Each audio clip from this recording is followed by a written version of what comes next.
श्री कृष्ण कहते हैं, जो बीत गया उस पर दुख क्यों करना, जो है उस पर अहंकार क्यों करना, और जो आने वाला है उसका मोह क्यों करना। परेशानी में सब्र करना, खुशहाली में दया, दान और संकट में सहनशीलता उत्तम इंसान की पहचान होती है। हो सकता है हर दिन अच्छा ना हो, लेकिन हर दिन में कुछ अच्छा जरूर होता है।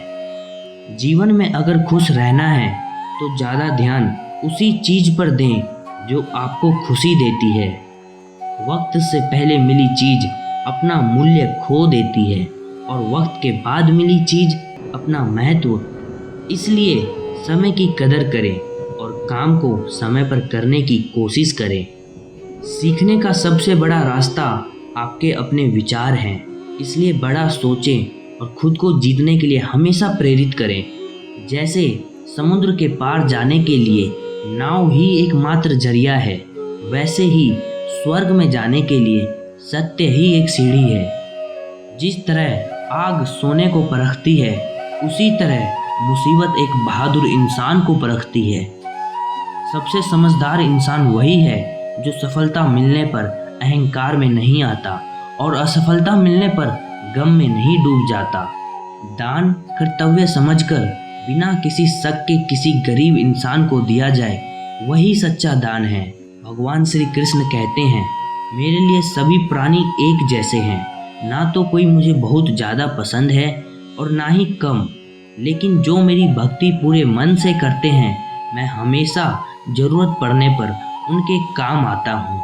सच्चा धर्म ये है कि जिन बातों को इंसान अपने लिए अच्छा नहीं समझता, उन्हें दूसरों के लिए भी इस्तेमाल ना करे। अभ्यास से हर चीज को नियंत्रित किया जा सकता है।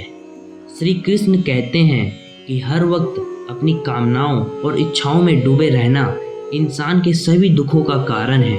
अगर वो इससे मुक्त होकर अपना कर्तव्य निभाए, तभी उसका जीवन खुशहाल होगा। मैं कर सकता हूँ ऐसा सोचना आत्मविश्वास की निशानी है। सिर्फ मैं ही कर सकता हूँ यह सोचना घमंड है। आत्मविश्वास को अपनाएं, घमंड को छोड़ें।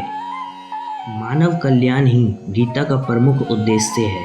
इसलिए मनुष्य को अपने कर्तव्यों का पालन करते समय मानव कल्याण को प्राथमिकता देनी चाहिए।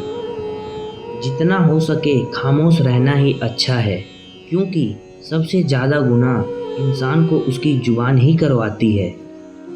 कई सारे मजाक सिर्फ मजाक नहीं होते, बल्कि चतुराई से कहे गए सच भी होते हैं। जीवन में एक साथी इतना अच्छा और सच्चा भी होना चाहिए कि जब हम गलत हो तब वह हमारी गलती बता सके, और जब हम सही हो तब वह हमारे साथ खड़ा हो सके। ढूंढना है तो अपनी परवाह करने वाला ढूंढो, क्योंकि इस दुनिया में आपको इस्तेमाल करने वाले तो अपने आप ही ढूंढ लेते हैं। खुशियों की तलाश आपको खुद ही करनी होगी, क्योंकि दुखी तो दुनिया में कोई भी कर जाता है। भगवान श्री कृष्ण कहते हैं, किसी को सजा देने से पहले कुछ समय रुक जाएं और याद रखें, अगर तुम किसी की एक गलती माफ़ करोगे तो मैं तुम्हारी 100 गलतियां माफ़ करूंगा। अच्छे कार्य करने के लिए हर वक्त अच्छा होता है। कार्य को कल पर टालना या अच्छे समय का इंतजार करना केवल एक धोखा है जो हम खुद को देते हैं। जीवन का दूसरा नाम ही संघर्ष है। जो ज़्यादा या कम खाता है, जो ज़्यादा या कम होता है, वह कभी भी योगी या महान नहीं बन सकता। इसलिए जितना ज़रूरी है उतना ही खाएं, और जितना ज़रूरी है उतना ही सोए और कर्म करते रहें। क्यों रोते हो मन का ना होने पर, जो लिखा है वो होकर रहेगा। एक रास्ता बंद करने से पहले भगवान 10 रास्ते खोल देते हैं। गर्मी के मौसम में पत्ते सूखने के बाद भी पंछी घोंसला नहीं छोड़ते, क्योंकि वो भी जानते हैं फिर से बरसात आएगी और पेड़ पर नए पत्ते आएंगे। जो हुआ उसे भूलकर नई शुरुआत करो, और याद रखो, जिसका कोई नहीं होता उसका भगवान होता है। झूठी बातों पर जो लोग आपकी वाहवाह करेंगे, वही लोग आपको तबाह करेंगे।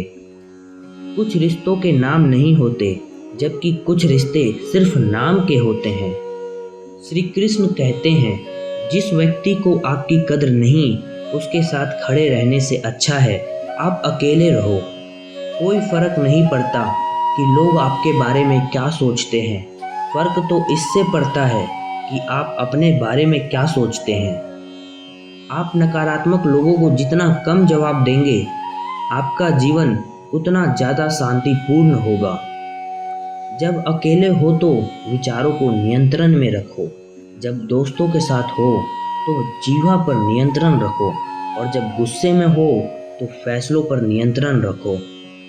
जिस दिन आपको पता चल गया कि आपके विचार कितने शक्तिशाली हैं, तो उस दिन के बाद आप कभी भी नकारात्मक सोच नहीं रखेंगे। जब आप अपने आप यकीन करने लगते हैं, तभी जीवन में चमत्कार होने लगते हैं।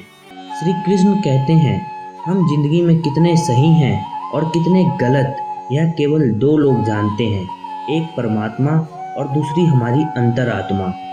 जैसे अंधेरे में प्रकाश की ज्योति जगमगाती है, ठीक उसी प्रकार से सत्य की चमक भी कभी फीकी नहीं पड़ती।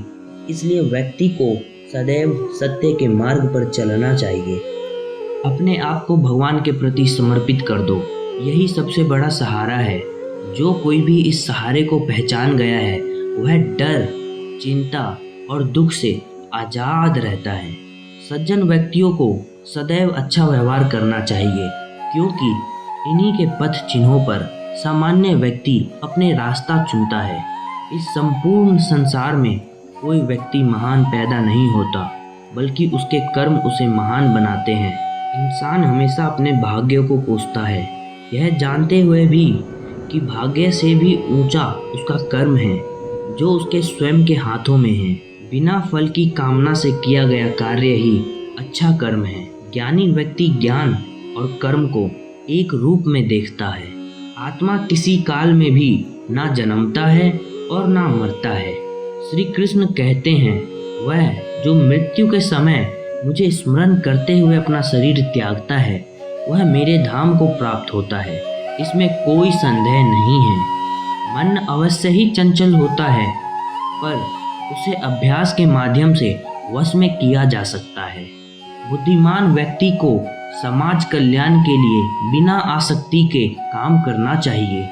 इतिहास कहता है कि कल सुख था, विज्ञान कहता है कि कल सुख होगा, लेकिन धर्म कहता है अगर मन सच्चा और दिल अच्छा हो तो हर रोज सुख होगा।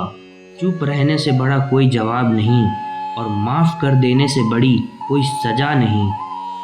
जब जब इस धरती पर पाप, अहंकार और अधर्म बढ़ेगा, तो उसका विनाश कर पुनः धर्म की स्थापना करने हेतु मैं अवश्य अवतार लेता रहूँगा। अच्छे कर्म करने के बावजूद भी लोग केवल आपकी बुराइयां ही याद रखेंगे, इसलिए लोग क्या कहते हैं इस पर ध्यान मत दो। तुम अपना कर्म करते रहो। जन्म लेने वाले के लिए मृत्यु उतनी ही निश्चित है जितना कि मृत होने वाले के लिए जन्म लेना। इसलिए जिस चीज़ पे तुम्हारा वश नहीं है, उस पे शोक मत करो। वीडियो के पार्ट 3 में अंत तक बने रहने के लिए आप सभी का बहुत बहुत धन्यवाद।